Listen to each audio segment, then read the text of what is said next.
Hi everyone, welcome to our channel. So finally আজকে আমরা কেমিস্ট্রির সাজেশন আপলোড করছি, যেটা তোমাদের শেষ মুহূর্তের প্রিপারেশনে খুবই হেল্প করবে। তো চলো শুরু করা যাক।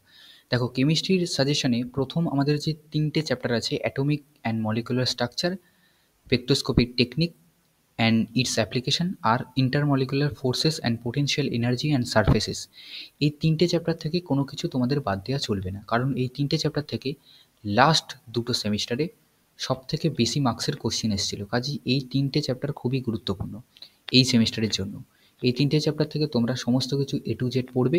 3 নম্বর চ্যাপ্টারটা ছোটো চ্যাপ্টার, কাজেই 3 নম্বর চ্যাপ্টারটা থেকে তোমরা অর্গানাইজার পড়তে পারো, তোমাদের সমস্ত কিছু কভার আপ হয়ে যাবে।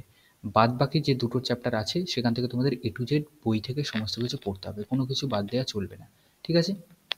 এরপরে তোমাদের যে গুরুত্বপূর্ণ চ্যাপ্টারটা আসছে সেটা হচ্ছে পিরিয়ডিক প্রপার্টি। তো পিরিয়ডিক প্রপার্টি থেকে তোমরা কি করবে না, পিরিয়ডিক প্রপার্টি থেকে তোমরা এই কোশ্চেনগুলো ভালো মতন রেডি করবে। এই কোশ্চেনগুলো প্রিভিয়াস ইয়ার কোশ্চেনে বারংবার এসছে, বা এই টাইপের কোশ্চেন বারংবার এসছে, কাজেই এইগুলো যদি তোমরা রেডি করো তাহলে তোমাদের মোটামুটি ম্যাক্সিমাম টাইপ কভার হয়ে যাবে, ঠিক আছে? যেমন তোমরা এখান থেকে দেখতে পাবে যে স্ল্যাটার্স রুডেল নিউমেরিক্যাল, স্ক্রিনিং কনস্ট্যান্ট কী, তারপর জেড স্টার ক্যালকুলেট করো, তারপর হচ্ছে তোমার বিভিন্ন রকম descriptive question, Pauling scale of electronegativity, BeCl2 আর BaCl2-র যে মেল্টিং পয়েন্টের ডিফারেন্স সেটা কেন হয়, ঠিক আছে? এই জাতীয় কোশ্চেনগুলো তোমরা কিন্তু এখান থেকে পেয়ে যাবে। Difference between electron affinity and electron negativity, এইগুলো দেখতে পাবে। তারপর অর্ডার জাতীয় যে কোশ্চেনগুলো আছে, ঠিক আছে, এই কোশ্চেনগুলো এখানে কিন্তু ইনক্লুড করা আছে, কাজেই তোমরা এই টাইপের কোশ্চেনগুলো অবশ্যই ভালো মতন পড়ে নিও, ঠিক আছে? এরপর আরও কিছু যেমন ইম্পর্টেন্ট কোশ্চেন আছে, যেমন ধরো এই যে HSAB principle, Fajans rule, Hund's rule of multiplicity and Pauli exclusion principle, এই জাতীয় কোশ্চেনগুলো তোমরা কিন্তু একটু দেখে নিও। এরপরে যে আর একটা মোস্ট ইম্পর্টেন্ট চ্যাপ্টার আসছি সেটা হচ্ছে থার্মোডিনামিক্স। দেখো, থার্মোডিনামিক্স হচ্ছে বহুত বড় চ্যাপ্টার। এই মুহূর্তে thermodynamics A to Z complete করা অসম্ভব, ঠিক আছে? তাও আমরা বেশ কিছু ইম্পর্টেন্ট কোশ্চেন কিন্তু এখানে দিয়ে দিয়েছি, যেগুলো তোমরা করলে মোটামুটি তোমাদের থার্মোডিনামিক্স একটা জায়গায় চলে যাবে। যেমন তোমরা কী কী করবে, বেসিক ডেফিনেশনস, তারপর হচ্ছে relation between del H and del U, state function, path function, thermodynamic process, চারটে যে প্রসেস আছে, isothermal process, adiabatic process, isochoric process, isobaric process, এই চারটে প্রসেস তোমরা ভালো মতো দেখে নেবে।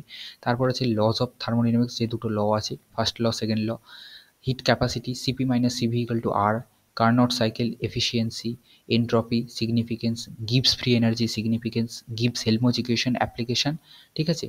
তারপর del G must be negative, এই যে কোশ্চেনটা, এটাও কিন্তু খুব ইম্পর্টেন্ট একটা কোশ্চেন। তো এই কোশ্চেনগুলো তোমরা মোটামুটি যদি দেখে নাও থার্মোডিনামিক্স থেকে, তাহলে তোমাদের ম্যাক্সিমাম কিন্তু পোর্শন কভার হয়ে যাবে, যেগুলো ইম্পর্টেন্ট, ঠিক আছে? এছাড়াও আরও অনেক কোশ্চেন আসতে পারে থার্মোডিনামিক্স থেকে, কারণ আমি প্রথমেই বললাম যে থার্মোডিনামিক্স বিশাল বড় একটা চ্যাপ্টার।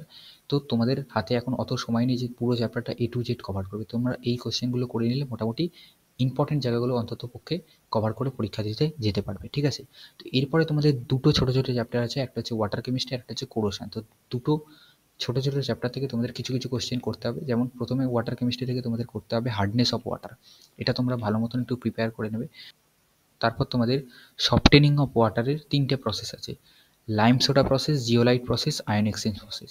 তো এই তিনটে প্রসেস থেকে তোমরা কীভাবে করবে, দেখো আমি লিখে দিয়েছি, prepare short note for this three process including chemical equations, advantages and disadvantages. অর্থাৎ তোমরা এই প্রসেসটা সম্বন্ধে প্রথমে 2-4 লাইন একটু লিখবে, তারপর যে রিকোয়ার্ড কেমিক্যাল ইকুয়েশনসগুলো আছে সেগুলো দেবে, তারপর দুটো করে অ্যাডভান্টেজ, দুটো করে ডিসঅ্যাডভান্টেজ দিয়ে তোমরা শর্ট নোটটাকে কমপ্লিট করবে। এইভাবে তিনটে প্রসেস তোমরা অবশ্যই প্রিপেয়ার করে যাবে, কারণ এই তিনটে প্রসেসের মধ্যে একটা প্রসেস এইবার পরীক্ষাতে আসার চান্স কিন্তু আছে, কাজেই তোমরা এই তিনটে প্রসেস কিন্তু দেখে যাবে, ঠিক আছে?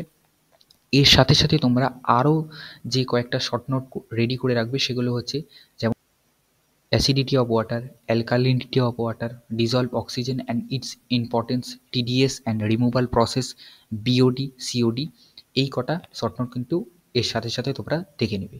এরপরে আসছি কোরোশন পার্টে। তো কোরোশন থেকে সামান্য কিছু কোশ্চেন তোমাদের পড়তে হবে, যে what is corrosion, types of corrosion, write a short note on dry corrosion, write a short note on wet corrosion, আর ফ্যাক্টরস যেগুলো ইনফ্লুয়েন্স করছে দ্য রোল অফ কোরোশনকে, ঠিক আছে? তো এই কটা তোমরা যদি করে নাও, মোটামুটি তোমাদের কিন্তু একটা জায়গা। এরপর তোমাদের আছে অর্গানিক কেমিস্ট্রি। অর্গানিক কেমিস্ট্রি থেকে তোমাদের কিন্তু লাস্ট দুটো সেমিস্টারে সেরকম কোনো কোশ্চেন আসেনি, কাজেই অর্গানিক কেমিস্ট্রি থেকে কোনো সাজেশন দেওয়া যাবে না। তোমরা যদি অর্গানিক কেমিস্ট্রি পড়তে চাও তাহলে আমি বলবো অর্গানাইজার বা বই থেকে যেগুলো প্রিভিয়াস ইয়ার কোশ্চেন এসছে সেগুলো একটু পড়ে নিও, তাহলেই তোমাদের কিন্তু মোটামুটি হয়ে যাবে, ঠিক আছে। আর এরপরে যেটা বলতেই হবে সেটা হচ্ছে read the organiser for all chapters at least last 3 years. বিগত 3 বছরের কোশ্চেন অবশ্যই তোমরা ভালো মতন দেখে যাবে, কারণ এখান থেকে তোমরা কিন্তু অনেক কোশ্চেন এবারে কমন পেয়ে যেতেও পারো।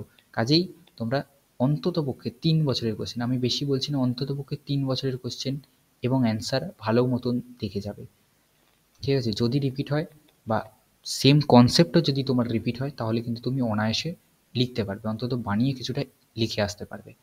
তো আশা করি তোমাদের আমি পুরোটা বুঝিয়ে বলতে পারলাম।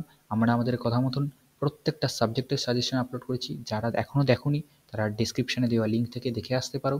প্রত্যেকটা সাবজেক্টের সাজেশন এখানে কিন্তু আপলোড করা আছে, ফার্স্ট সেমিস্টারের প্রত্যেকটা সাবজেক্টের সাজেশন। আর এই পিডিএফটাকে আমি টেলিগ্রাম গ্রুপে আপলোড করে দেবো। যদি তুমি জয়েন না হয়ে থাকো তাহলে অবশ্যই সেখানে যুক্ত হয়ে যাও, এবং ওখান থেকে তোমরা এই পিডিএফগুলোকে ফ্রিতে ডাউনলোড করতে পারবে। কোনো রকম তোমাদের কিন্তু কিছু পে করতে হবে না, ঠিক আছে। আশা করি সবার পরীক্ষা ভালো হবে এবং তোমরা সবাই দুর্দান্ত একটা রেজাল্ট করবে। পরীক্ষার পরে আবার নতুন কোনো ভিডিওতে দেখা হচ্ছে। আজকের মতন এইটুকুই।